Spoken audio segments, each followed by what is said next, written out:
Hallo vriende, ek glo julle almal is geseënd waar julle is en ek groet julle in die grootste naam wat daar is. Yeshua Messia, ons verlosser, ons Here. Dankie dat ek weer 'n slag saam met julle om God se woord kan kuier. Vriende, het iemand al 'n seën oor jou uitgespreek? Iets soos mag die Here jou seën, hê 'n geseënde dag, of jy is nogal geseënd, of jy is 'n seën vir ander. Nogal maklik om dit te sê. En ek dink dit is ook 'n wonderlike sê ding. Dis lekker om te hoor, so amper asof die Here met jou praat. En dan is dit die wonderlikste as die Here dit self persoonlik vir jou sê. Nou vriende, die vraag is net, wat is ons definisie van die seën? Ons sê die Here het ons geseën met reën, dan voel dit of hy die Here sy eie besondere guns op ons uitgestort het, tot ons eie voordeel. Of het die Here my geseën met 'n goeie lewensmaat, dan gee ons erkenning dat die Here se guns op my is, omdat hy die regte persoon op die regte tyd gestuur het. So seën die Here ons inderdaad op wonderlike maniere. En dit is soort van meetbaar en tasbaar. Maar ongelukkig sien ons finansiële voorspoed of goeie gesondheid as die enigste uitvloeisel van God se seën. Dis asof God baie keer net sy seën daar 'n bietjie terughou. Anders gestel, as die maar jare en die swaar jare kom, sê ons dikwels dat God hom aan ons onttrek het. Miskien nog meer, die Here wil my seker iets leer hieruit, of hierdeur, en hou homself so bietjie op 'n afstand van my af. Of hy is so bietjie van my vergeet. Ja, ek dink daar gaan so baie vrae dan by mens op, veral as die lewe begin druk. Ek glo ek het so rukkie terug met ons gedeel oor bekommernisse, en tog gekom by die punt van 'n mens moet jou seëninge tel. En ja, ek glo nie dat dit net materiële dinge en fisiese dinge is wat 'n mens mee geseënd word nie.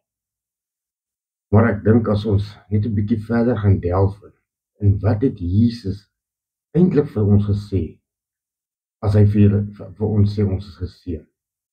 En vriende, ons elkeen verdien om geseën te word. Toe ek dit die eerste keer lees, was dit 'n groot verligting. Maar soos 'n mens mos maar is, was ek ook ietwat hartseer en kwaad. Hoekom? Soveel jare lank het ek deur leuns geglo. Seëninge slegs volg as jou lewe sonder sonde kan lewe. Wat 'n leuen is dit nie van die een wat alles wil verstrooi. En vriende, God het jou dan lief gehad toe jy nog in sonde vasgevang was. Daarom het hy vir jou en vir my aan daardie kruis gesterf. Ons kan niks doen om God te beïndruk sodat hy ons meer moet seën nie. Hy seën ons in elk geval. Ja, jy ontvang wel hierdie seëning met 'n skoner gewete as jou lewe sonder sonde is. Maar onthou, sonde omring ons elke dag. En ons maak ons elke dag skuldig daaraan, bewustelik of onbewustelik. Jy sien vriende, die genade van die Here maak dit vir ons moontlik om sy beloftes te kan glo. Ons moenie daardie leuen glo dat jy nie reg het om God se seëning te vra omdat jy sondig is nie. As jy 'n kind van die Here en erken jy dat hy Christus is, dat hy in jou lewe en in hom is, dan is jy geregtig op sy seën. Jy is een met Christus. Vriende, ons moenie toelaat dat die vyand ons hiermee verlei nie, of probeer mislei nie. Ons hoef nie te werk om geseën te word nie. Hy gee sy seën en sy beskerming vir jou as 'n genadegeskenk. Ons verdien om geseën te word. Ons moet dit net glo. In Matteus het ons Here Jesus dit so pragtig vir ons kom stel. Matteus 5 Geseënd is die wat weet hoe afhanklik hulle van God is, want aan hulle behoort die koninkryk van die hemel. Geseënd is die wat treur, want hulle sal vertroos word. Geseënd is die sagmoediges, want hulle sal nuwe aarde ontvang. Geseënd is die wat honger en dors na wat reg is, want hulle sal versadig word. Geseënd is die barmhartiges, want aan hulle sal barmhartigheid bewys word. Geseënd is die wat rein van hart is, want hulle sal God sien. Geseënd is die vredemakers, want hulle sal kinders van God genoem word. Geseënd is die wat vervolg word, omdat hulle doen wat reg is, want aan hulle behoort die koninkryk van die hemel. Geseënd is julle, wanneer mense julle ter wille van my beledig en vervolg en valslik al wat sleg is vir julle sê. Wees bly en verheug, want julle loon is groot in die hemel. Hulle het immers die profete voor julle net so vervolg. Wat 'n pragtige seën wat ons Here Jesus hier oor ons uitspreek.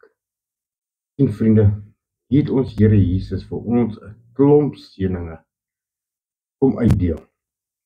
Seëninge vir ons. En vriende, Jesus gee vir ons al die seëninge en wat hy ons actually mee bless.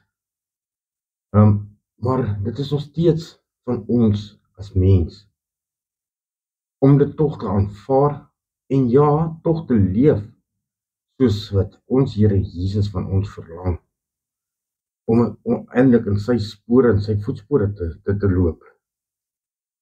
En dan ook, ja, natuurlik wat baie belangrik is, ek dink dit is vir ons Here Jesus net so belangrik is, dat ons 'n seëning vir ander sal wees.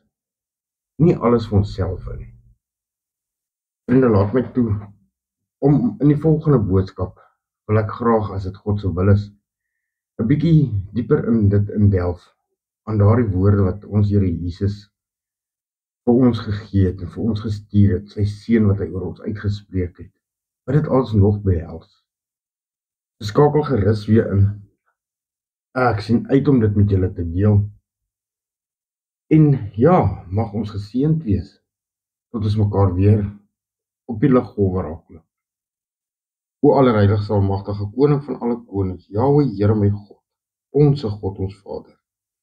Here, dankie vir al hierdie seëning, dankie vir U, Here, dankie wat U vir ons gee en vir ons doen. Heilige Vader, help ons om soos wat dit U behaag, Here, ook 'n seëning te wees vir mense om ons. En sodat ons so, Here, ons lig vir die wêreld sal skyn. Praat in die grootste naam wat ek ken, dis Yeshua Mashiach.